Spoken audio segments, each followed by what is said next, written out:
dia en què estava avorrit vaig pensar en fer un llarg viatge. No sabia massa bé on anar i em vaig decidir pel fons de la mar. Quan estava allà baix submergit vaig trobar un cavall que nedava. Hola tu, que vols ser meu amic? Clar que sí, pots ser més divertit. El cavallet de mar em va convidar a conèixer el seu món i em vaig quedar allà a viure amb ell. No sabeu quina emoció.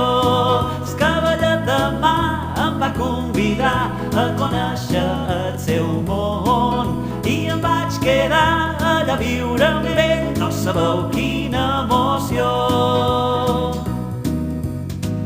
I ara ja mai no estic avorrit després de fer aquell gran viatge, perquè sé que tenc un bon amic que sempre, sempre, sempre està amb mi. El cavallet de mar em va convidar a conèixer el seu món i em vaig quedar allà a viure amb ell. No sabeu quina emoció.